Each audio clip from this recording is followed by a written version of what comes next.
Dance करते हो, dance कराया कभी जिंदगी में? यार डांस नहीं कराया। तो नॉर्मल कंडीशन में 5 ml O2 यूज हो रहा है, 4 ml मेरे को CO2 वापस मिल रहा है। तो P50 वैल्यू मेरी होती है 26 mm ऑफ Hg। अरे एक बात बताओ तुम लोग, हीमोग्लोबिन का ऑक्सीजन के साथ बाइंड करना फेवरेबल कंडीशन है या अनफेवरेबल कंडीशन है? इसने दो इंसानों की दोस्ती देखी, किसकी? हीमोग्लोबिन और ऑक्सीजन की।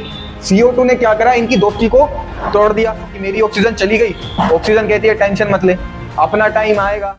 चलो जी, एटमॉस्फेयर में पार्शियल प्रेशर ऑफ O2 कितना होता है? तेज 159, लंग्स में 104। पल्मोनरी वीन की बात करूं या सिस्टमेटिक आर्टरी की बात करूं, कितना होता है? 95। और पल्मोनरी आर्टरी और सिस्टमेटिक वीन कितना होता है ऑक्सीजन का? 40। और अगर मैं पल्मोनरी वीन की बात करूं और सिस्टमेटिक आर्टरी की बात करूं तो CO2 का कितना होता है? 40। यहाँ 40 इस तरफ लेफ्ट साइड ऑक्सीनेटेड में 40 होता है CO2, डीऑक्सीनेटेड में 40 होता है O2। आया समझ? और एक्सपायरेशन की एक एक्सटर्नल कंडीशन बताई थी, जब एक्सपायर करेगा तो 116 mm Hg करेगा O2 बाहर और 32 करेगा CO2। वैसे नेचर में CO2 कितना प्रेशर पे मिलता है? 0.3 mm ऑफ Hg। और लंग्स में कितना होता है? 40। ठीक है। हाँ, हीमोग्लोबिन रह गया था ना, हमने हीमोग्लोबिन ये अच्छा ये बता दिया था मैंने। CO2 प्लस H2O एक रिएक्शन थी जो कार्बोनिक एनहाइड्रेज नाम का ये एंजाइम करवा रहा था। ये क्या बना रहा था? H2CO3। H2CO3 फर्दर ब्रेक हो जा रहा था, क्या बना रहा था? H+ आयन और बाइकार्बोनेट। बाइकार्बोनेट ट्रांसपोर्ट होता है कहाँ, किससे? प्लाज्मा से। कितना परसेंट? 70%। अच्छा, ये ट्रांसपोर्ट तो प्लाज्मा से 77% था ना, प्लाज्मा से 7% डिसॉल्व हो रहा था और बचा हुआ 70% बाइकार्बोनेट की फॉर्म में हो रहा था।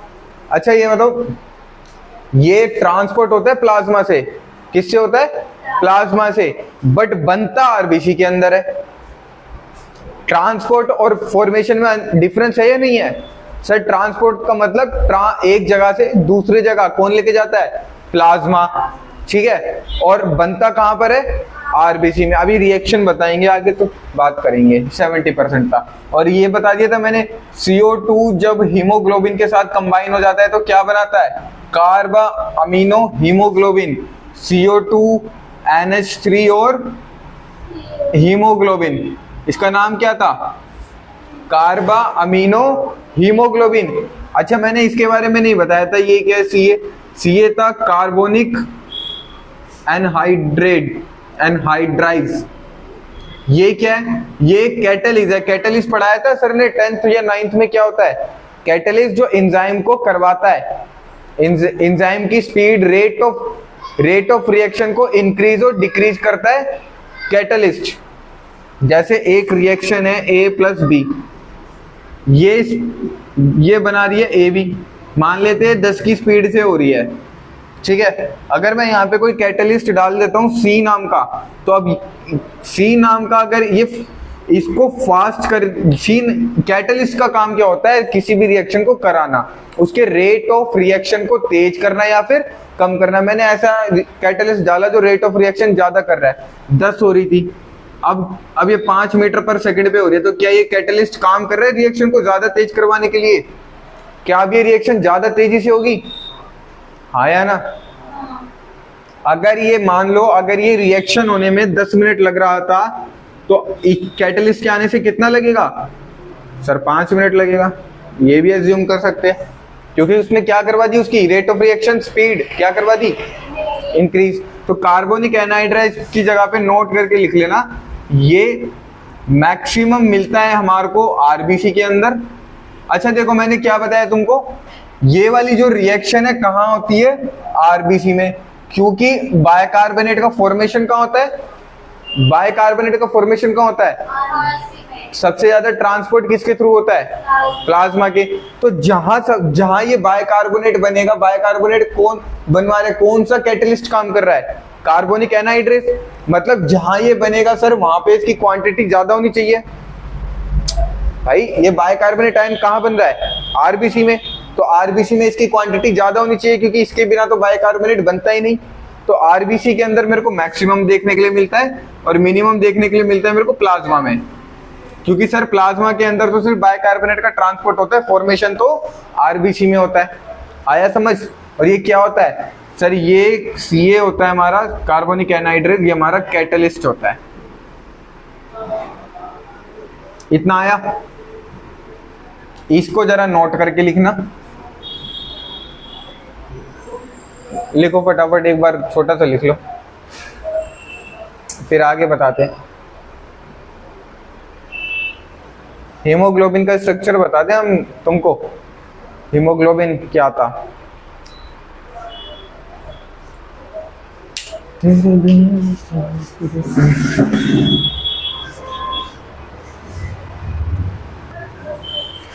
इसके बाद एक टॉपिक, एक हेडिंग डालो, या हेडिंग मत डालो, मैं तुम्हें बता देता हूँ। नॉर्मल कंडीशन के, अच्छा एक क्वेश्चन पूछूं, 100 ml ब्लड के अंदर कितना ग्राम हीमोग्लोबिन होता है और कितना ml O2 होता है? 20 ml। अच्छा 20 ml O2 होगा तो वो ऑक्सीनेटेड ब्लड होगा, डीऑक्सीनेटेड ब्लड होगा? हाँ, ऑक्सीनेटेड या ऑक्सीजनेटेड? जिनेटेड। झूठ बोलियो इसलिए पेन गिरा है। चलो जी, मैं यहाँ पे एक कंडीशन बता रहा हूँ, रेस्टिंग कंडीशन, और एक होती है हमारी स्टेरनेस कंडीशन। रेस्टिंग कंडीशन वो होती है जो हम नॉर्मल कंडीशन में बैठ रहते हैं, जैसे इस वक्त तुम लोग बैठे हो, ठीक है? Resting condition. हाँ भाई, तुम कुछ वर्क कर रहे हो क्या? बैठ सर, ऐसे बैठे हो या फिर ऐसे, और कैसे बैठे हो? रेस्टिंग कंडीशन होती है और एक होती है स्टेरनेस। स्टेरनेस कंडीशन वो होती है हमारी जिसमें हम बहुत ज्यादा एक्टिविटी करते हैं। डांस करते हो? डांस करा है कभी जिंदगी में? यार डांस नहीं करा यार, ये तो आश्चर्यचकित बात होगी। डांस किया है? मनीषा यार दबा के गया है डांस, तुमने किया? ज्यादा एनर्जी खर्च होती है उस वक्त, और हम ज्यादा एनर्जी भी यूटिलाइज करते हैं अपनी। अच्छा कभी खेले तो हो ना, गली में, गली के नुक्कड़ में चक्का ऐसे तो किया है ना, तो उसमें भी तो एनर्जी ज्यादा हुई ना। वो नॉर्मल कंडीशन तो नहीं थी, ज्यादा एनर्जी वाली कंडीशन थी ना वो, तो उसको बोलते हैं स्टेरनेस कंडीशन, जिसके अंदर हमारी ज्यादा एनर्जी यूज होती है। लिख दिया जाए इस बात को।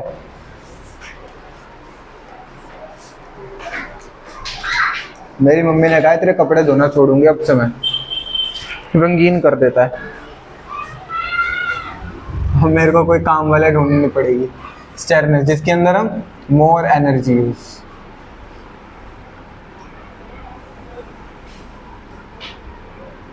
अच्छा सेल है, सेल के अंदर जब ऑक्सीजन आती है तो क्या होता है?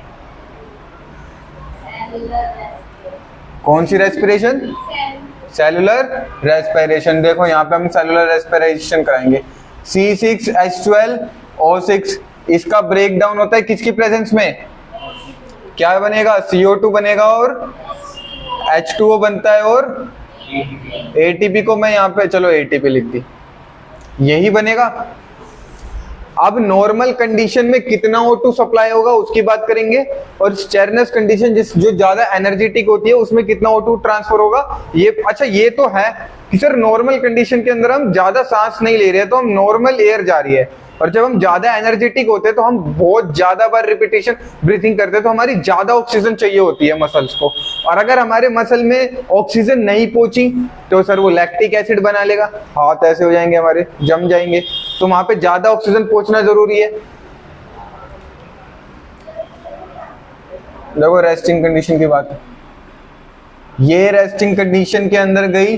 आज देखो हम ना रेशियोज के अंदर बात करेंगे। हमने 100 ml ब्लड का रेशियो 100 ml का निकाला था, 15 ग्राम हीमोग्लोबिन होता है और 20 ml O2 होता है। अगर 100 ml ब्लड गया है तो वापस कितना आएगा? सर वापस भी 100 ही आएगा। अगर 100 ml किसी सेल के पास ब्लड गया है तो वापस भी तो 100 ही आएगा, 200 थोड़ी आएगा भाई। 4 रोटी खाने को भेजी थी, 4 रोटी तुमने खा ली, ऐसा ही सिस्टम है ना। पढ़ने के लिए तुम्हारे को गांव भेजा था, अब पहुंच गए शहर, ऐसा थोड़ी है। तो हमने यहाँ पे रेशियो बनाया कि सर हमने 100 ml ब्लड भेजा है, हमने 100 ml ब्लड भेजा है, वो भी कैसा सर? ऑक्सीजनेटेड ब्लड भेजा है।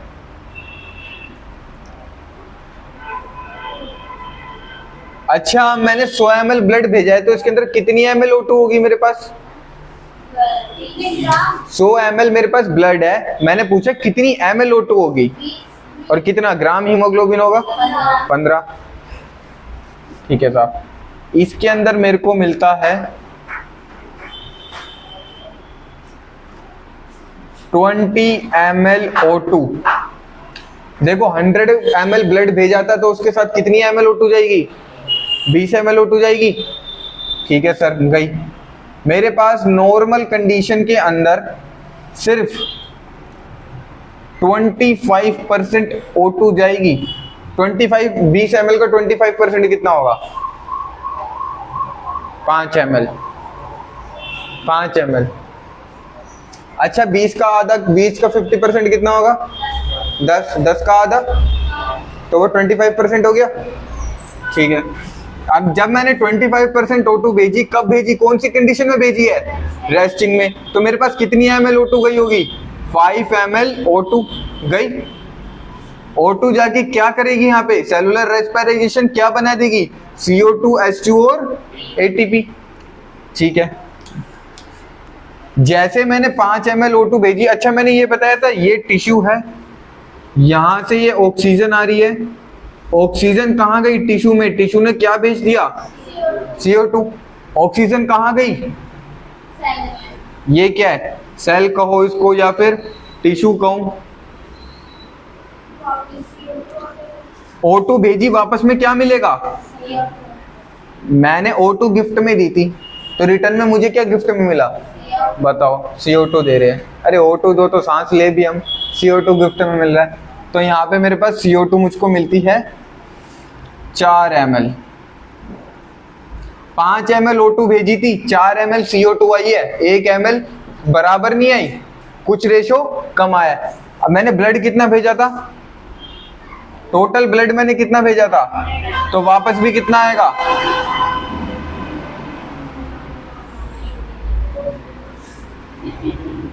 $100 ml ब्लड वापस आया, भेजा मैंने ऑक्सीजनेटेड था, आया मेरे पास डीऑक्सीजनेटेड ब्लड है, क्योंकि मेरे पास क्या आ गई अब इसके अंदर? हाँ, कार्बन डाइऑक्साइड आ गई। अच्छा, मैंने 100 भेजा, 100 आया, 100 के अंदर O2 का कितना ml था? कितना खर्च हो गया? तो बचा कितना होगा? अरे 15 ml O2 नहीं बचा होगा? कितना बचा होगा? 15 ml O2 वापस आ गया, और मेरे को CO2 कितना मिला? 4 ml। आंखों से देखोगे तो दिखेगा, सॉरी, अरे ये CO2 है भाई, CO2। 5 ml मैंने O2 भेजा, रिटर्न में कितना CO2 मिला? 100 ml ब्लड भेजा था, वापस कितना आया? 5 मैंने खर्च कर दिया, बचा कितना? रिटर्न में और कितना मिला? 4 ml क्या? CO2। वापस में रिटर्न में बचा रिमेनिंग कौन सा था? O2। कितना? ये था नॉर्मल कंडीशन में। नॉर्मल कंडीशन के अंदर हम बस 25% ऑक्सीजन यूज करते हैं, 25% 20 ml का यूज करते हैं हम। भाई 100 भेजा, नॉर्मल कंडीशन में मैं 100 के रेशियो में ब्लड भेज रहा हूँ, ठीक है। 100 ml मैंने ब्लड भेजा जो कि ऑक्सीजनेटेड था। 100 ml ब्लड अगर ऑक्सीजनेटेड है तो कितना ml O2 होगा? 20। मैं बोल रहा हूँ नॉर्मल कंडीशन में कितना परसेंट यूज होता है? तो 20 का 25% कितना यूज हो गया? 5 दिया। तुम्हें पता है ये टिश्यू को अगर O2 दोगे तो वापस क्या देगा? 5 भेजा, कितना ml CO2 वापस करा उसने? 4। अब वापस भी तो ब्लड जाएगा। 100 भेजा था, 100 वापस। 5% 5 ml मैंने यहाँ दे दिया, बचा कितना? 15। और साथ में क्या मिल गया मेरे को? ये याद रखना, नॉर्मल कंडीशन में ये रेशियोज बनते हैं। हाँ 19 हो गया, कुछ परसेंट यहाँ पे यूज हो गया हमारा ना O2। जैसे कि इसको बनाने में, H2O को बनाने में यूज हो गया। H2O के लिए भी तो ये ऑक्सीजन यूज हुआ होगा ना यहाँ पर। जब याद है मैंने माइटोकॉन्ड्रिया बताया था, तो H+ आयंस मेरे इनर मेम्ब्रेन पर आ जाते हैं और ऑक्सीजन बाहर से आके मेरे वो H2O बना लेता है। तो कुछ परसेंट कहाँ यूज हो जाता है? H2O बनाने में, इसलिए 4 आया। अब देखो स्टेरनेस कंडीशन में,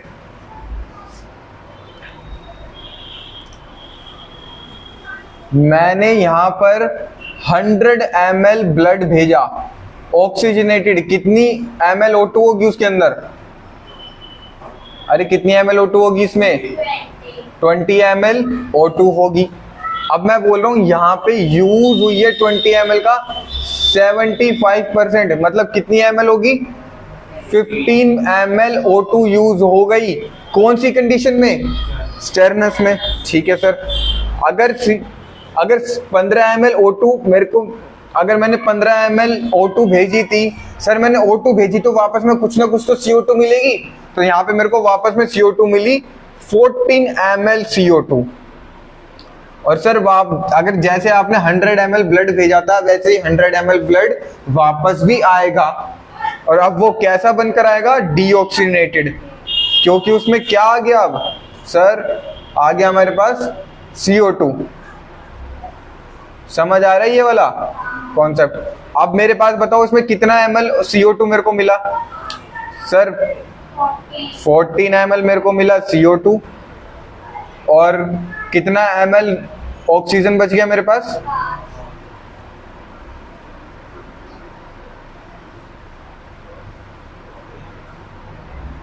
देखो अब भी कितना बना? 19। जब भी कितना बना था? 19, क्योंकि यूज कहाँ हो गया थोड़ा सा ऑक्सीजन H2O को बनाने में। समझ आया? नॉर्मल कंडीशन में 25% छोड़ो, नॉर्मल कंडीशन में 5 ml O2 यूज हो रहा है, 4 ml मेरे को CO2 वापस मिल रहा है। स्टेरनेस कंडीशन में 15 ml O2 यूज हो रहा है, रिटर्न में कितना मिल रहा है? अच्छा इसको याद करने का तरीका, 5 भेजा था, 1 कम वापस आ रहा है। 15 भेजा था, 1 कम वापस आ रहा है। भाई 20 में से 15 भेजा था, कितना बचा होगा? 5, और साथ में और कितना आ गया? 14। 20 भेजा था, यूज कितना हो गया? बचा कितना? 15, और रिटर्न में कितना मिला?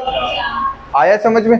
ये स्टेरनेस कंडीशन में ऑक्सीजन ऐसे सॉरी रेस्टिंग कंडीशन में ऐसे यूज होता है, और स्टेरनेस में ऐसे होता है। कोई डाउट, कोई शक? यश जी हो गया। फोटो तो खींचनी नहीं, मिल ही जानी है।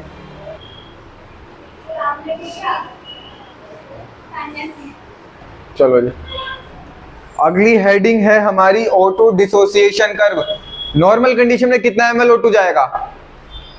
20। नॉर्मल कंडीशन में कितना ml O2 यूज होगा? 5। स्टेरनेस कंडीशन में अगर 5 यूज होगा तो कितना और CO2 वापस मिलेगा?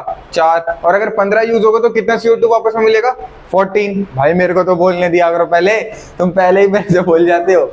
चलो अगली हेडिंग है O2 डिसोसिएशन कर्व।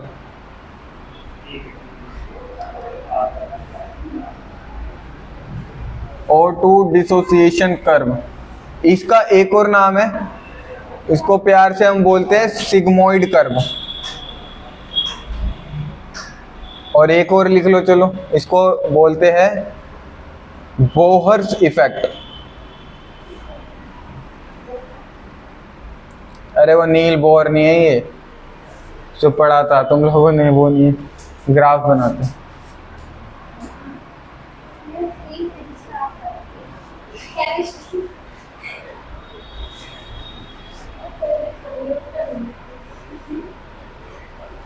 अपनी एनसीईआरटी खोलो और यहाँ पे देखो लिखा हुआ है परसेंटेज सैचुरेशन। कौन बताएगा इसका मतलब?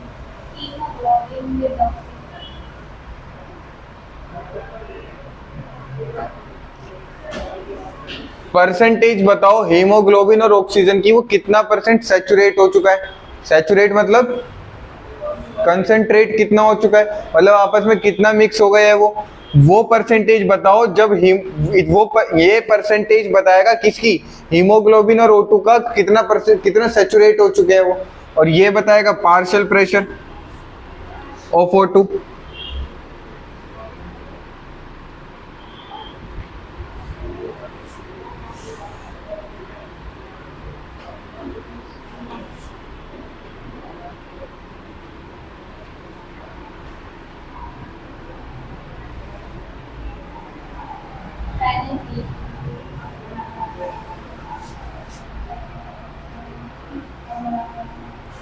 ये देखो, ये कर्व ऐसे बना हुआ है एस शेप में, इसलिए इसका नाम है सिग्मोइड कर्व। बेसिकली ये बताता है कि कितने पार्शियल प्रेशर ऑक्सीजन पे कितना हीमोग्लोबिन ऑक्सीजन के साथ मिक्स हो चुका है। अगर मैं देखो ये सब पार्शियल प्रेशर की वैल्यू है। किसकी पार्शियल प्रेशर की वैल्यू? कौन से वाले पार्शियल प्रेशर की? ऑक्सीजन के पार्शियल प्रेशर की। यहाँ पे एक वैल्यू आती है मेरे पास, देखो ये 50%, ये तकरीबन 50% इसके बीच में होगा, 60 के बीच में लाई कर रहा होगा, ठीक है। इसको मैं बोलता हूं P50 वैल्यू, या फिर मैं बोल रहा हूं इस पॉइंट पे 50% सैचुरेशन हीमोग्लोबिन की ऑक्सीजन के साथ कंप्लीट हो चुकी है। इस 50% वाले पॉइंट पे ये जो पॉइंट मेरे को मिला 50% पर 50% सैचुरेट हो चुका है ऑक्सीजन हीमोग्लोबिन के साथ। अब मेरे को ये बताना है कि वो कितने प्रेशर की वैल्यू पर हुआ है। इसको बोला जाता है P50 वैल्यू। P50 वैल्यू वो होती है value on which partial pressure of O2 at 50% saturation of hemoglobin with O2 complete। तो P50 वैल्यू मेरी होती है 26 mm of Hg। P50 value क्या बताती है? वो वैल्यू बताओ जहां पर, वो वैल्यू बताओ पार्शियल प्रेशर ऑफ ऑक्सीजन की जहां पे 50% सैचुरेट हो चुका है हीमोग्लोबिन और O2 सैचुरेट हो गए। तो वो कितनी आती है? मतलब सर वो कहीं यहां लाई कर रही है। ये पॉइंट क्या है? 26 वाला। तो 26 पार्शियल प्रेशर ऑफ ऑक्सीजन के 50% क्या हो जाता है सर? हीमोग्लोबिन O2 के साथ सैचुरेट हो जाता है। कितना परसेंट हो जाता है? 50% हो जाता है। क्या स्टेटमेंट समझ आई है? ये ग्राफ क्या बता रहा है, समझ आया है? ये ग्राफ क्या बता रहा है? परसेंटेज बताओ हीमोग्लोबिन की ऑक्सीजन के साथ वो कितना सैचुरेट हो जाता है। तो 50% सैचुरेट हो जाएगा कितने पार्शियल प्रेशर पे? तो P50 वैल्यू बेसिकली है क्या? P50 वैल्यू वो है जिस पर 50% सैचुरेट हो जाता है हीमोग्लोबिन ऑक्सीजन के साथ, बिल्कुल कंप्लीट सैचुरेट हो जाता है। क्या वैल्यू है? 26 mm ऑफ Hg। समझ आया? कोई डाउट है इसमें? ये समझ नहीं आता है जल्दी से ग्राफ, इसलिए पूछ रहा हूं। P50 वैल्यू छोड़ो, ये वाला बताओ क्या आया समझ, जरा बताना। 50% नहीं, ये ग्राफ यहाँ से यहाँ ये किसके बारे में बता रहा है? एक्स वाई एक्सिस में क्या बता रहा है ये? वाई एक्सिस में किसके कोऑर्डिनेट्स है? सैचुरेशन हीमोग्लोबिन और ऑक्सीजन का। और यहाँ पे किसका है? पार्शियल प्रेशर का। मैंने एक वैल्यू सेट कर दी, यहाँ पे मेरे को मिला कि 50% कंप्लीट हो चुकी है सैचुरेशन हीमोग्लोबिन की ऑक्सीजन के साथ। अब यहाँ पे मैंने जब नीचे एक लाइन डाली तो मेरे को पता चला सर ये 26 वैल्यू आई है पार्शियल प्रेशर की, जहाँ पे 50% कंप्लीट हो चुका है। क्या सैचुरेशन? किसका?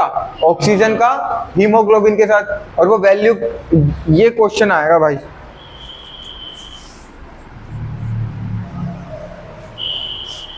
आ गया यश समझ? पक्का?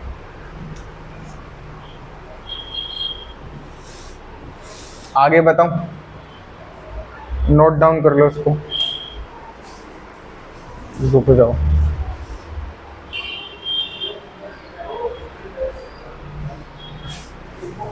रब कर दूं? डाउट तो नहीं है कोई? सिर्फ एक ये चीज याद करनी थी, P50 वैल्यू। P50 वैल्यू क्या होती है? पार्शियल प्रेशर बताओ किसका? O2 का, जब 50% कंप्लीट हो जाता है ऑक्सीजन का हीमोग्लोबिन के साथ सेचुरेशन कंप्लीट। ठीक है, कितना होता है? 26 mm ऑफ। कहीं पे अगर नीट के में 28 भी लिखा हो ना तो भी करेक्ट है वो, अगर 26 के अलावा 28 लिखा हो लिख लो भाई।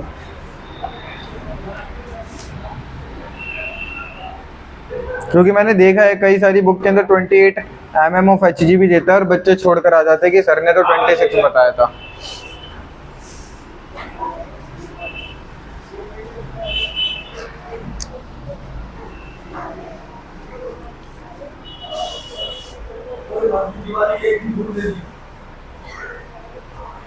इसका नाम क्या होता है? Oxygen dissociation curve, sigmoid curve और बोहर्स इफेक्ट। अब अगर इसको मैं लेफ्ट टिल्ट करूंगा तो क्या होगा और राइट टिल्ट करूंगा तो क्या होगा?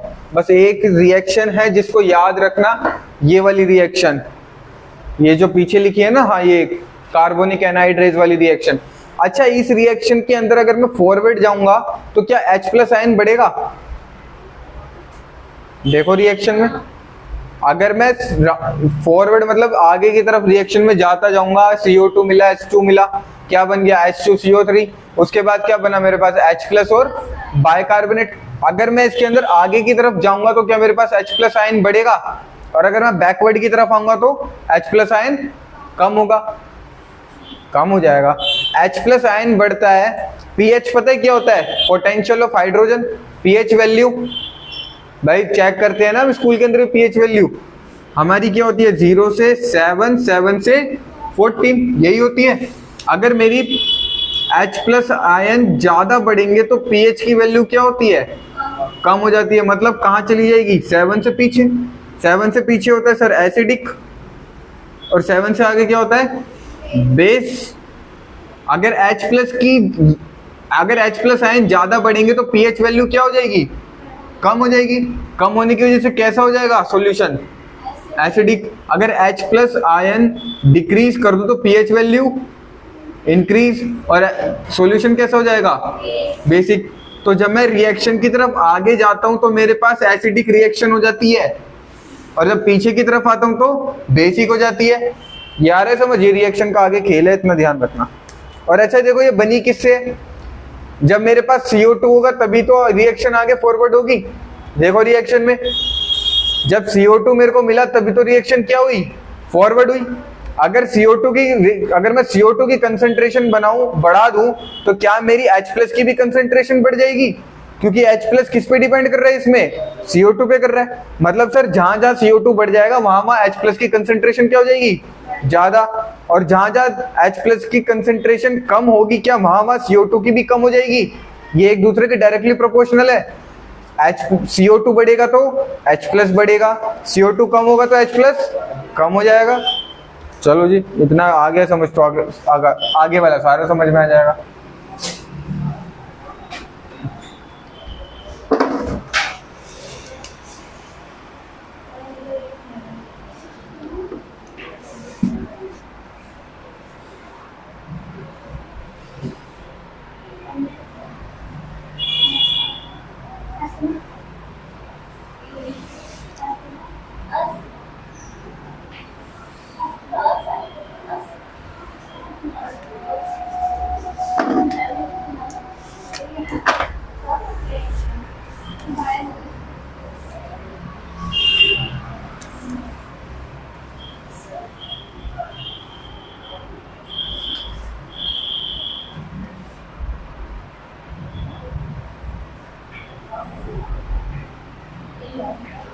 देखो सुंदर पत्ती, लीफ बना दी लीफ। देखो यहां पर मेरे पास इसके सेंटर में क्या था? मेरे पास P50 वैल्यू। मैंने ये मैंने यहाँ पे जो ग्राफ है ये राइट शिफ्ट कर दिया और एक ग्राफ मैंने लेफ्ट शिफ्ट कर दिया। अब चेंजेस क्या आते हैं? ये देखो, ये 50% वैल्यू यहाँ पर है, ये किस पॉइंट पर है? तो यहां से यहाँ ये भी P50 है और ये भी P50 है। ये P50 हुई थी नॉर्मल वाले में 26 mm ऑफ Hg में, और अगर मैं इसकी बात करूं तो क्या ये 26 से कम में हो जाएगा और ये वाला 26 से ज्यादा में। तो मतलब प्रेशर बढ़ाने और कम करने पे सर ग्राफ मेरा चेंज हो जा रहा है। अगर मैं प्रेशर कम कर रहा हूं तो ग्राफ मेरा ज्यादा लेफ्ट शिफ्ट हो गया और प्रेशर बढ़ा दिया तो ग्राफ राइट शिफ्ट हो गया। अब चेंजेस क्या है इसके अंदर वो देखेंगे। पहले इसमें देख लेते ग्रीन वाले में। सर ये मेरा राइट शिफ्ट हुआ है, लेफ्ट शिफ्ट हुआ है। देखो इसको बहुत ज्यादा ध्यान से देखना, सबसे इंपॉर्टेंट टॉपिक है ये, ठीक है। ये है लेफ्ट शिफ्ट का।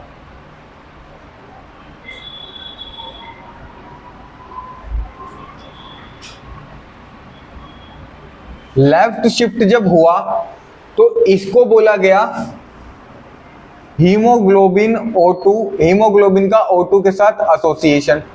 जब साइंटिस्ट ने इस ग्राफ की स्टडी करी और ग्राफ में ये देखा कि प्रेशर कम करने पे मेरे पास ऑक्सीजन और हीमोग्लोबिन का जो एसोसिएशन है वो होता है, और वो इस इफेक्ट को नाम क्या दिया, हेल्डन इफेक्ट।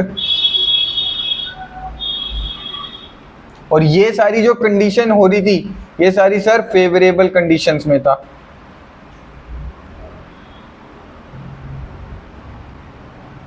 अरे एक बात बताओ तुम लोग, हीमोग्लोबिन का ऑक्सीजन के साथ बाइंड करना एक फेवरेबल कंडीशन है या अनफेवरेबल कंडीशन है? फेवरेबल है अनफेवरेबल है? मतलब मैं कहूं आरबी के साथ ऑक्सीजन मिल रहा है, फेवरेबल है अनफेवरेबल है? और आरबी के साथ ऑक्सीजन नहीं मिल रहा, अनफेवरेबल कंडीशन हो जाएगी।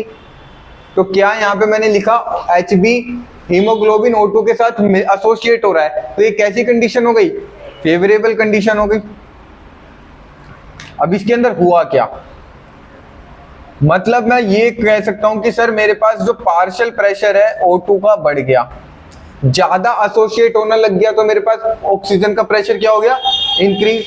अगर ऑक्सीजन का प्रेशर इंक्रीज होगा एक पर्टिकुलर जगह पे, अगर मैं बोल रहा हूं ऑक्सीजन का प्रेशर ज्यादा है, तो जाहिर सी बात है वहां पे CO2 का प्रेशर कम होगा। देखो अगर यहाँ पे एसोसिएशन हो रहा है O2 का हीमोग्लोबिन के साथ, तो O2 का पार्शियल प्रेशर क्या होगा, ज्यादा। अगर मैं बोलता हूं यहाँ पे एसोसिएशन हो रहा है CO2 का, तो किसका पार्शियल प्रेशर ज्यादा होता, CO2 का। यहाँ पे पार्शियल प्रेशर O2 का ज्यादा है, इसलिए किसका पार्शियल प्रेशर कम है, CO2 का।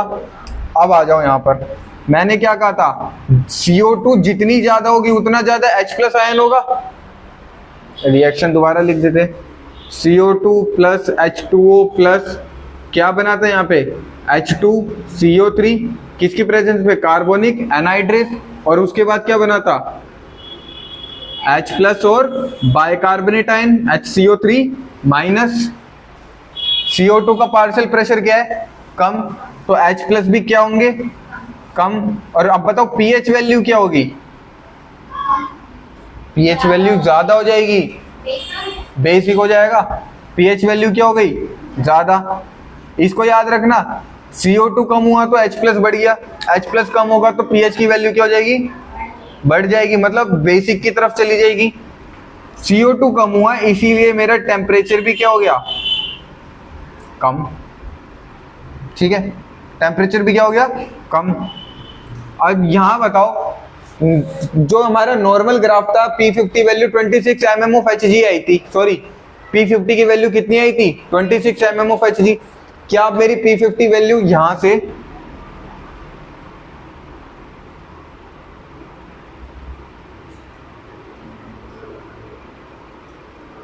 ये 26 थी, 26 से कम और 26 से ज्यादा, क्या मेरी HbO2 वाले एसोसिएशन के अंदर P50 वैल्यू डिक्रीज हो गई, ठीक है सर, P50 वैल्यू भी क्या हो गई, डिक्रीज हो गई।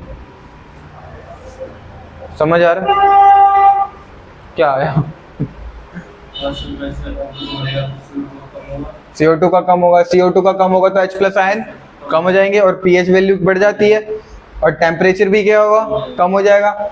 और यहाँ पे देखो जब Hb और O2 का एसोसिएशन हो रहा था लेफ्ट शिफ्ट में, क्या 26 mm of Hg से P50 वैल्यू कम आ रही थी, कम आ गई। ठीक है। सबसे ज्यादा ऑक्सीजन हमारा के कहाँ पर होती है? बॉडी के अंदर। अब देखो लंग्स में कितना था, बाहर कितना था 159, अंदर लंग्स में कितना था 104। बाहर का छोड़ो, बॉडी में सबसे पहले प्रेशर कहाँ पर, बॉडी में O2 कहाँ पर था सबसे पहले? लंग्स में। लंग्स के बाद सिस्टमैटिक आर्टरी और पल्मोनरी वीन के अंदर उसमें 95 था, और उसके बाद टिश्यू में कितना था 40। 104 एल्वियोलाई में था, 95 कहाँ था वेसल्स में, और 40 कहाँ था टिश्यू में। तो बॉडी के अंदर सबसे ज्यादा प्रेशर कहाँ था? O2 का सिर्फ एल्वियोलाई में, और यहाँ पे पार्शियल प्रेशर क्या O2 का बढ़ा हुआ है। तो ये कौन सी कंडीशन होगी इन तीनों में से? जवाब आ गया। तो HB और O2 का एसोसिएशन सबसे ज्यादा कहाँ पर हो रहा है? भाई एल्वियोलाई में तो डिफ्यूजन हो रहा था, याद हो। एल्वियोलाई से डिफ्यूज होके कहाँ जा रहा था? पल्मोनरी वीन के अंदर। तो वहां पे क्या हो रहा था? HB और O2 का एसोसिएशन सबसे ज्यादा, इसलिए वो कहाँ हो रहा था? NCERT ने नहीं लिखा, हम लिख देते हैं नियर लंग्स।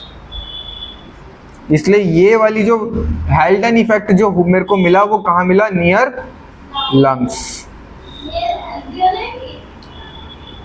लंग्स के पास मिला ना। देखो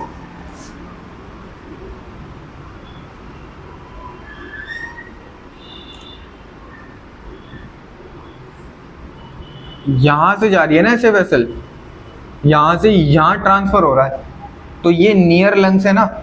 लंग्स में थोड़ी ना है ये सब। हीमोग्लोबिन यहाँ प्रेजेंट होगा या ब्लड में होगा? सर वो तो ब्लड में होगा। आरबीसी कहाँ होती है? लंग्स में क्या ब्लड में? यहाँ होगी ना आरबीसी, और आरबीसी होगी तो सर हीमोग्लोबिन भी होगा, और हीमोग्लोबिन होगा तभी तो O2 अटैच होगा। तो इसलिए कहाँ लिखा मैंने? Near lungs, not in lungs. ठीक है, आया समझ? हाँ जी, आ गया। ठीक है सर, अब राइट शिफ्ट की बात कर लेते हैं।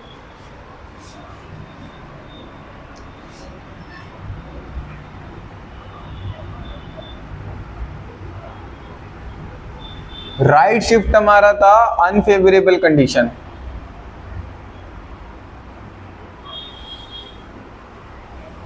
अनफेवरेबल कंडीशन हमारा था, ये दिया था हमारे बोहर साहब ने, जिनके नाम पे इफेक्ट पड़ा बोहर्स इफेक्ट। लेफ्ट साइड वाला किसके नाम पर है? हेल्डन। राइट वाला बोहर। लेफ्ट में क्या हो रहा था? फेवरेबल। राइट में क्या है? फेवरेबल था, तो हीमोग्लोबिन का एसोसिएट हो रहा था किसके साथ? O2 के साथ। यहाँ पे अनफेवरेबल कंडीशन है, इसलिए हीमोग्लोबिन का O2 के साथ क्या हो रहा है? डिसोसिएशन। अगर भाई फेवरेबल कंडीशन होती तो एसोसिएट होता ना, मिलता या नहीं मिलता? इसलिए यहाँ पे डिसोशिएट करवा रहा है। अब तुम यहाँ पे बोलोगे कि सर डिसोशिएट कैसे होगा? जब हम यहाँ जाते हैं टिश्यू के पास, ये जा रही है सिस्टमैटिक आर्टरी, यहाँ पे हीमोग्लोबिन प्लस O2 जा रहा होता है। O2 कहाँ चला जाता है? टिश्यू में, और टिश्यू से कहाँ चला जाता है? टिश्यू और CO2 कहाँ जाता है? वेसल में। अब हीमोग्लोबिन किसके साथ जुड़ जाएगा? CO2 के साथ। क्या नियर टिश्यू डिसोसिएशन हो रहा है हीमोग्लोबिन का? हीमोग्लोबिन अलग हो रहा है या नहीं हो रहा? तो ये अनफेवरेबल कंडीशंस है O2 के लिए। O2 के लिए अनफेवरेबल कंडीशन है ना, इसलिए यहाँ पे लिखा हीमोग्लोबिन O2 डिसोसिएशन। अब इसके अंदर क्या हो रहा है? अच्छा यहाँ पे बताओ, जब हीमोग्लोबिन O2 का डिसोसिएट हो रहा है तो क्या CO2 बढ़ रहा है मेरे पास?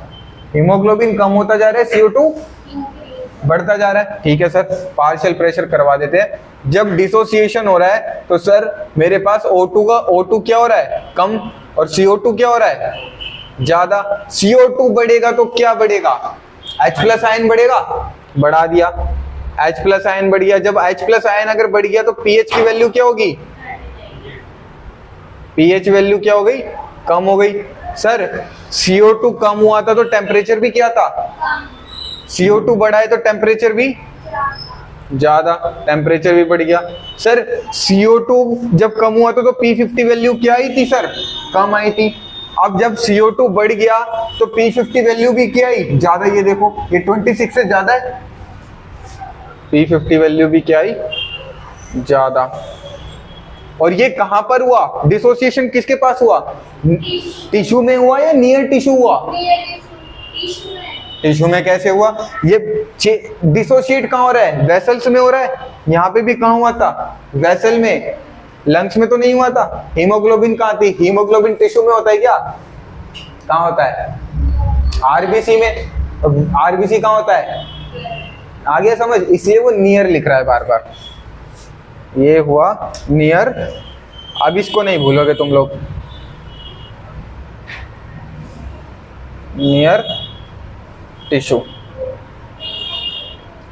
अच्छा देखो इस रिएक्शन पे कितने अच्छा क्वेश्चन बन सकता है। अब देखना, लेफ्ट शिफ्ट हुआ था, कौन सा इफेक्ट था? हेल्डन में HbO2 का क्या हो रहा था? एसोसिएशन। जब एसोसिएशन हो रहा था तो H प्लस क्या हो रहा था? डिक्रीज। जब डिसोसिएशन हो रहा था तो H प्लस क्या हो रहा था? इंक्रीज।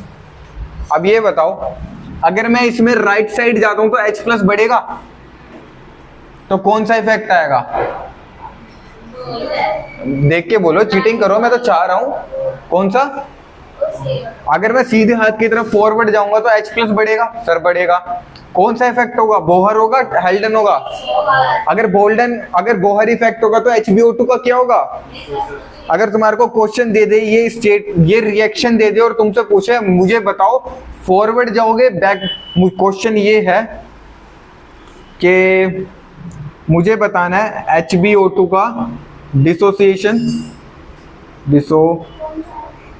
HbO2 का डिसोसिएशन बताना है with direction in above reaction, क्या तो फॉरवर्ड और बैकवर्ड। क्या आंसर है? फॉरवर्ड। तो ये रिएक्शन देके अगर क्वेश्चन पूछ ले तो तुम कर लोगे क्या? क्यों?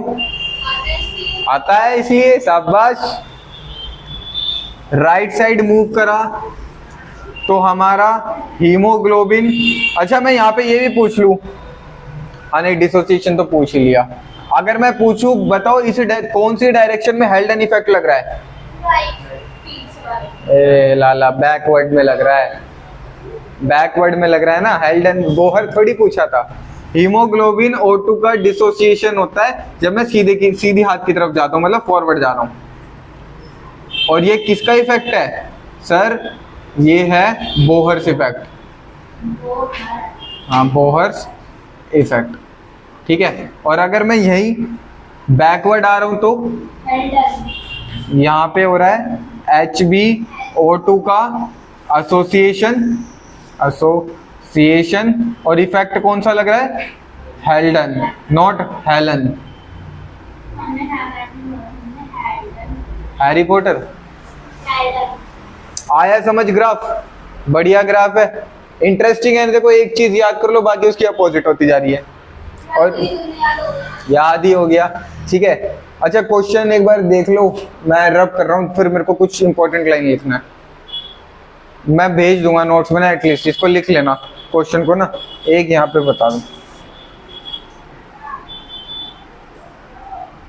अच्छा ये बताओ, जब O2 का एसोसिएशन हो रहा था P50 वैल्यू क्या हो गई थी? डिक्रीज। और जब मेरे पास O2 का डिसोसिएशन हो रहा था तो P50 वैल्यू क्या हो गई थी? तो यहाँ पे एक इंपॉर्टेंट नोट बनता है, और वो इंपॉर्टेंट नोट ये है कि P50 वैल्यू इनवर्सली प्रोपोर्शनल है affinity of haemoglobin with O2। मतलब कितना सैचुरेट हो रहा है। अगर मैं ज्यादा सैचुरेट कर दूं, जैसे एसोसिएशन कर दूं, तो P50 वैल्यू क्या हो जा रही है? मतलब P50 वैल्यू बढ़ाने पे एफिनिटी ऑफ O2 क्या हो रही है? हीमोग्लोबिन के साथ कम हो रही है। और P50 वैल्यू मैं कम कर दूं तो affinity of haemoglobin with O2 बढ़ जा रही है। आया समझ? P50 वैल्यू कम करी थी HbO2 HbO2 की एफिनिटी पावर जो है वो बढ़ गई, मतलब सैचुरेशन होने की पावर बढ़ गई, और P50 वैल्यू बढ़ाने पे एफिनिटी ऑफ मतलब सैचुरेशन Hb और O2 का कम हो गया था, मतलब डिसोसिएशन हो रहा था, तो इनवर्सली प्रोपोर्शनल रिलेशनशिप आ गया। तो इस पे क्वेश्चन आएगा भाई, डायरेक्ट क्वेश्चन आएगा, इसको जरा नोट डाउन कर लेना बहुत अच्छी तरह से, डायरेक्ट क्वेश्चन आएगा, ठीक है।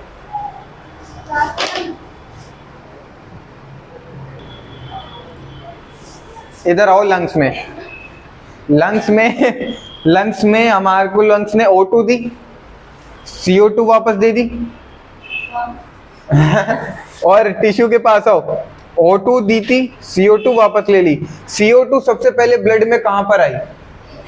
टिश्यू के पास, मतलब लोडिंग ऑफ CO2 कहां हुई? टिश्यू के पास। और अनलोडिंग ऑफ CO2 कहां हुई? सर नियर लंग्स के पास, क्योंकि वो ब्लड से कहां चली गई? लंग्स में। अच्छा, जहां पे पार्शियल प्रेशर मेरे को ज्यादा मिला O2 का, वहां पे क्या था? CO2 का कम। कैसे? क्योंकि वो कहां चली गई थी? लंग्स के पास। और जहां पे पार्शियल प्रेशर CO2 का ज्यादा मिला, वहां पे पार्शियल प्रेशर O2 का क्या था? कम। इसलिए तो O2 यहाँ पर आई थी ब्लड से टिश्यू की तरफ। बाकी आगे बात करते हैं इसके बारे में, रब कर दूंगा जरा एक बार। तो अगला टॉपिक है loading and unloading of CO2। Breakup कराएंगे इसके अंदर, ब्रेकअप।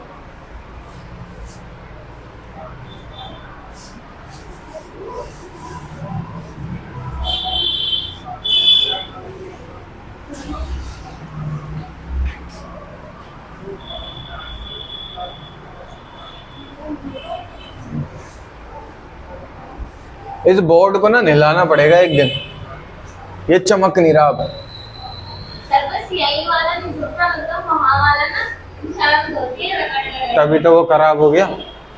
देखा नहीं उसको, छू के देखा है? वो ऐसे ना रफ हो गया है पूरा, बोर्ड की क्वालिटी खराब हो जाती है। पलाई तो है ये, ऐसी जो होती है ना ये वाली, ऐसे ही है वाइट में। तो टॉपिक का नाम है हमारा अगला unloading of CO2।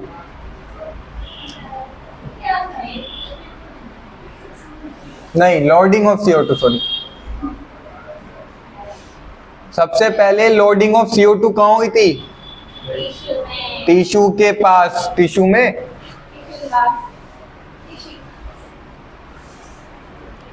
Near tissue, क्योंकि पार्शियल प्रेशर नियर टिश्यू किसका ज्यादा था? O2 का, CO2 का? CO2 का। ठीक है सर, मैं RBC बना रहा हूं यहाँ पे।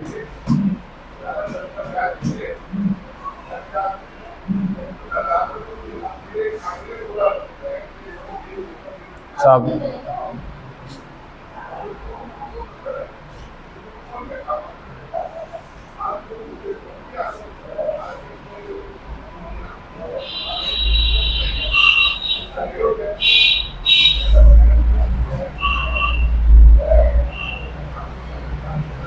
ये RBC है, ठीक है। इसके पास मेरा प्रेजेंट है टिश्यू। टिश्यू के अंदर क्या होती है? Cellular respiration. क्या होती है? Cellular respiration.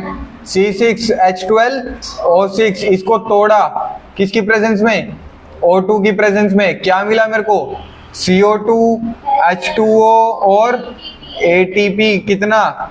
38। मैंने कहा था CO2 मेरा 3 तरीके से ट्रांसपोर्ट होता है, 77% प्लाज्मा के थ्रू और 23% RBC के थ्रू। तो यहाँ पे मैंने इसके 3 पार्ट बना लिए। एक आया 23%, ठीक है, एक आया 70% जो बाइकार्बोनेट बनाएगा, और एक मेरे पास था 7% जो कैसा था? डिसॉल्व प्लाज्मा के अंदर, ठीक है। यही 3 पार्ट में हमने ट्रांसपोर्ट करना है CO2। अब RBC के अंदर एक्चुअल में हो क्या रहा है? देखो, RBC के अंदर 2 इंसानों की दोस्ती है। किसकी दोस्ती है? 2 इंसानों की। उसका नाम है हीमोग्लोबिन और ऑक्सीजन। ये दोनों बहुत अच्छे दोस्त हैं, बहुत ही ज्यादा पक्के वाले दोस्त हैं। अब इनकी दोस्ती पे नजर लग गई किसकी? CO2 की। कहते ना, नजर लग जाए दोस्ती पे तो वो टूट ही जाती है ना। किसी की तो नजर ही गंदी होती है। तो CO2 यहाँ पे क्या करा, इसी 20% CO2 ने इन दोनों की दोस्ती में देख के क्या करा, दरार डलवा दी। क्या करवा दिया, दरार डलवा दिया। ये आया यहां से, इनकी दोस्ती में इसने लगाई आग, ये ऐसे आया और अब हीमोग्लोबिन यहां पे किससे अटैच हो गया, CO2 से। अब बेचारी जो O2 थी हमारी, जिसकी दोस्ती हीमोग्लोबिन नाम के लड़के के साथ थी, वो कहां चली गई, बाहर, क्योंकि किसी दूसरे इंसान ने आके दोस्ती तोड़वा दी। अब इनके बीच में दूरियां बढ़ गई है, वो दूर हो गई है। अब ये किससे बात करने लगा है ज्यादा, CO2 से। देखा, बदतमीज इंसान ही। अब आगे देखना, इंसान ही है, मैं नाम नहीं ले सकता जेंडर का, वरना कलेश हो जाएगा यूट्यूब पे कि सर डिफेम कर रहे हो। हीमोग्लोबिन को समझो एक, ये दो इंसान है ये दो इंसान है, इन दोनों की दोस्ती थी।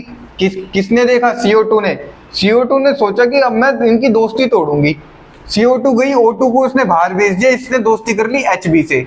अब ये किसके साथ अपनी बात कर शेयर करने लगा, और CO2 के साथ ऑक्सीजन दूर से देख रही है। भाई साहब गलत कर रहा है ये इंसान, है, दरार लिया है, इसने मेरी दोस्ती तोड़वाई है, इसको कभी ना कभी तो पीटूंगी। अच्छा, अब ये बचा हुआ 70% क्या होगा, ये 70% आएगा RBC के अंदर CO2। वो रिएक्शन याद है तुम लोगों को जो मैंने बताया था, यहाँ पे H2O मिला, यहाँ पे रिएक्शन होके बना देगा H2CO3, किसकी हेल्प से, कार्बोनिक एनहाइड्रेज के। अभी रिएक्शन यहाँ तक तो रुकने वाली है नहीं, आगे भी बन जाएगी। तो H2CO3 फर्दर ब्रेक डाउन हो गया किसमें, किसकी प्रेजेंस में, कार्बोनिक एनहाइड्रेज की, H+ और बाइकार्बोनेट आयन। सर मैंने क्या, आपने कहा था कि फॉर्मेशन बाइकार्बोनेट का किस में होगा, RBC में। ट्रांसपोर्ट किसके थ्रू होगा, प्लाज्मा के थ्रू, यही कहा था। तो यहाँ पे एक चैनल लगा हुआ होता है, किसका, बाइकार्बोनेट का चैनल लगा हुआ होता है। ये क्या करता है, इस बाइकार्बोनेट को बाहर भेज देता है, और जब ये बाहर जाता है H2CO3, ये बॉन्ड बना लेता है सोडियम के साथ। देखो माइनस है प्लस है, बॉन्ड बना लेगा, आयन है, ये कटायन है और ये अनायन है और ये कटायन है। इन्होंने बॉन्ड बना लिया प्लाज्मा के अंदर, सोडियम बाइकार्बोनेट। कहाँ बनाया, प्लाज्मा में। अब ये बाइकार्बोनेट ट्रांसपोर्ट होता है, बट अकेला नहीं होता, सोडियम के साथ ट्रांसपोर्ट होता है, और ये चला जाएगा लंग्स के पास। अब तुम्हारा सवाल आना चाहिए कि सर ये लंग्स के पास क्यों गया, हाँ इसको याद रखना, लंग्स के पास क्यों गया। लंग्स के पास जाके इसका बहुत बड़ा रोल है। अब यहाँ पे देखो, यहाँ पे दो आयंस बने थे, एक H+ वाला बना और एक HCO3- ये नेगेटिव बना और एक पॉजिटिव वाला। देखो नेगेटिव वाला चला गया, इसको बैलेंस करने के लिए मेरे पास यहाँ पर क्लोराइड आयन क्लोराइड आयन अंदर आ जाता है। क्लोराइड कैसा होता है, क्लोराइड नेगेटिव चार्ज होता है। नेगेटिव चार्ज को मेंटेन करने को बाइकार्बोनेट बनेगा, वो तो ट्रांसपोर्ट होगा। इसको मेंटेन करने के लिए किसको, नेगेटिव चार्ज को, कौन आ गया, क्लोराइड। इसको बोलता हूं मैं क्लोराइड शिफ्ट।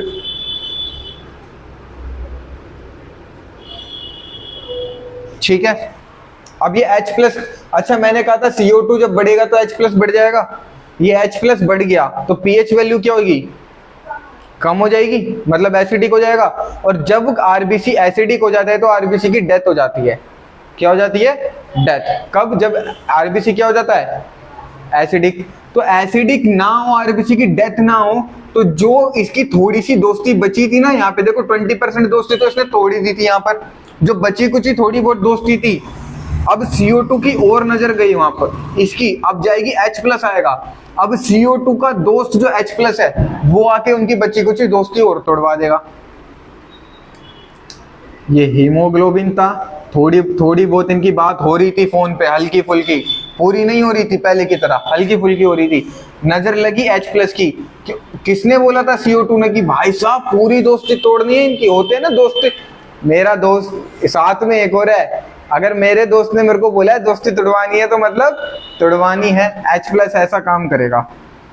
H+ आया यहां से, ये H+ आया देखो इसने क्या करा, O2 को निकाल दिया बाहर बेचारी। O2 अब 100% डिस्कार्ड हो गई।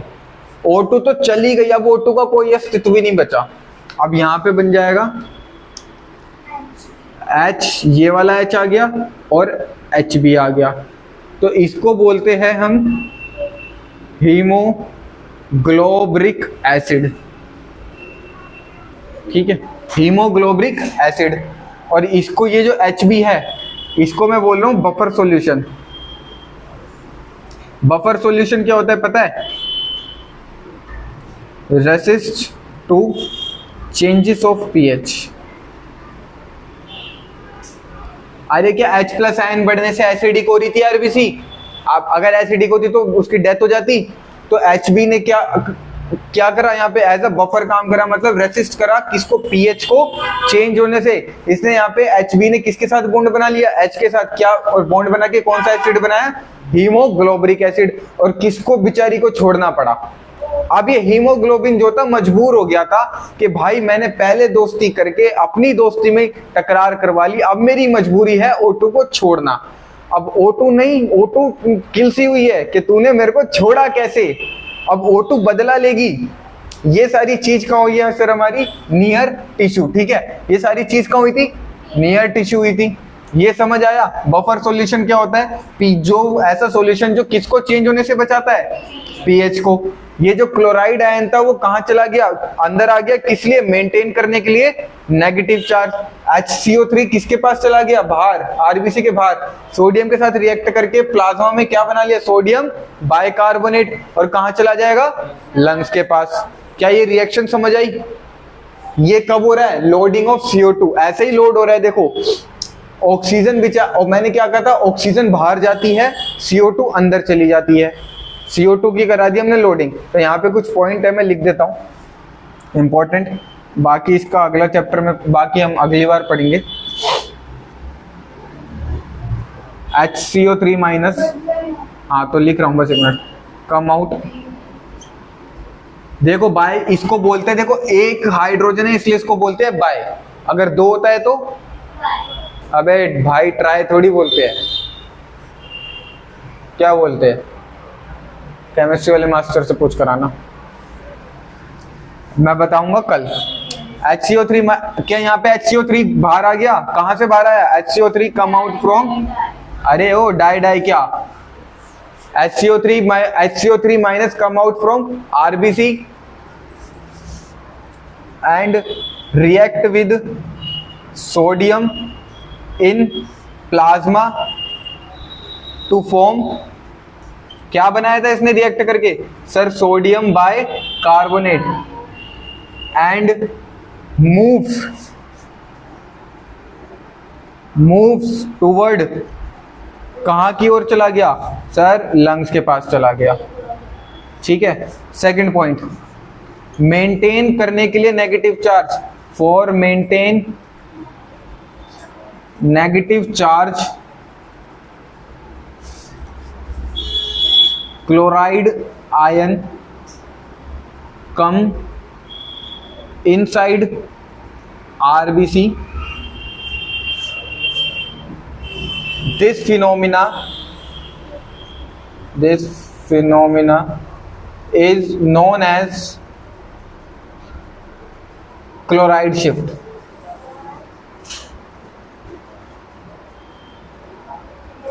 ठीक है, सेकंड पॉइंट। तीसरा, थर्ड क्या हुआ, H प्लस आयन बढ़ गया था, haemoglobin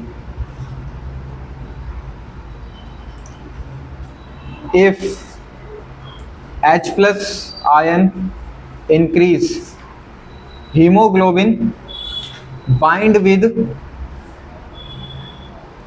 H plus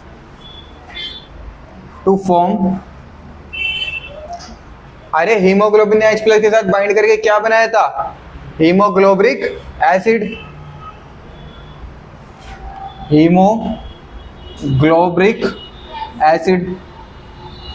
fourth point, इसने हीमोग्लोबिक एसिड बनाया था तो H, हमारे पास जो हीमोग्लोबिन था वो कैसा, haemoglobin act as buffer solution.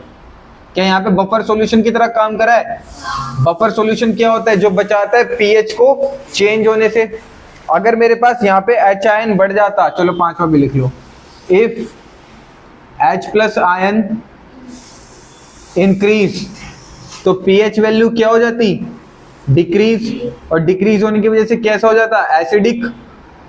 और एसिडिक होने की वजह से क्या हो जाता? आरबीसी की डेथ। ठीक है साहब?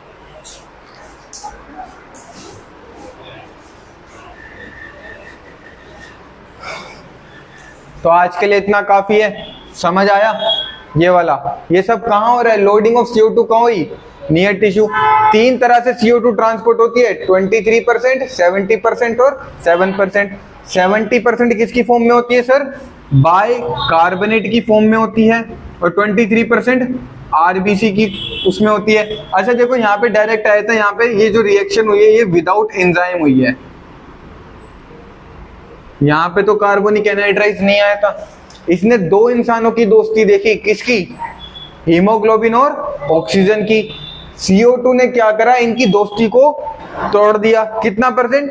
23% यहाँ पे तोड़ दिया, और O2 कहाँ चली गई? बाहर। अब हीमोग्लोबिन किसके साथ बात कर रहा है? अब CO2 को पूरा एक्सेस मिल गया इसका, हीमोग्लोबिन का। अब ये जो चाहे CO2 हीमोग्लोबिन से करवा सकती है। CO2 ने देखा ये मौका अच्छा है, CO2 70% भेजती है, और वहां पर रिएक्शन करके क्या बना देती है? H प्लस और HCO3 HCO3 बाहर चला जाता है, सोडियम के साथ रिएक्ट करके क्या बनाता है? Sodium bicarbonate. कहाँ पे? प्लाज्मा में। बाइकार्बोनेट 70% ट्रांसपोर्ट होता है प्लाज्मा के थ्रू, अकेला नहीं, सोडियम के साथ। कहाँ चला गया? लंग्स में। अब जब ये H प्लस बच गया, CO2 ने अपना एक विक्टिम कार्ड भेज दिया, यहाँ पे अपना एक साथी भेजा कि जा जो बची हुई दोस्ती है हीमोग्लोबिन और O2 की, उसको भी तोड़। अब इसकी नजर गई दोबारा से इनकी दोस्ती पे, थोड़ी सी दोस्ती बची थी, उसको भी इसने क्या करवा दिया? तोड़ दिया। अब क्यों तोड़वा दिया? क्योंकि H प्लस क्या कर रहा था? एसिडिक नेचर बना रहा था। तो हीमोग्लोबिन को अपनी O2 को क्या करना पड़ा सर? त्यागना पड़ा, और रिएक्ट करके HHB बना दिया, जिसका नाम था हीमोग्लोबिक एसिड। और नेगेटिव आयन को, नेगेटिव चार्ज को मेंटेन करने के लिए क्लोराइड आयन कहाँ गए? अंदर। किससे आए? यहाँ पे क्लोराइड चैनल लगे हुए थे। जैसे यहाँ पे बाइकार्बोनेट के चैनल लगे थे ना, चैनल हमने पढ़े थे सेल मेम्ब्रेन में होते हैं, तो यहाँ पे भी इस मेम्ब्रेन में चैनल लगे हुए थे क्लोराइड के और बाइकार्बोनेट के। नेगेटिव चार्ज को मेंटेन करने के लिए हमने क्लोराइड को अंदर करवाया, और इस फिनोमेना को हमने क्या बोला? Chloride shift. ऑक्सीजन अभी गुस्से में है, इसने इसकी दोस्ती तोड़ी है। अब हीमोग्लोबिन रो रहा है हीमोग्लोबिक एसिड बन के कि मेरी ऑक्सीजन चली गई। ऑक्सीजन कहती है टेंशन मत ले, अपना टाइम आएगा। अभी तो टिश्यू के पास है तो CO2 की चल रही थी, मेरा टाइम एल्वियोलाई के पास आएगा, लंग्स के पास, जहां मेरी हुकूमत है। जिस दिन मेरे इलाके में आई CO2, उस दिन इसका खात्मा। अब बाकी का पढ़ेंगे नेक्स्ट क्लास में कि CO2 का खात्मा कैसे होगा नियर लंग्स। अभी तक के लिए इतना, तब तक के लिए ओके बाय।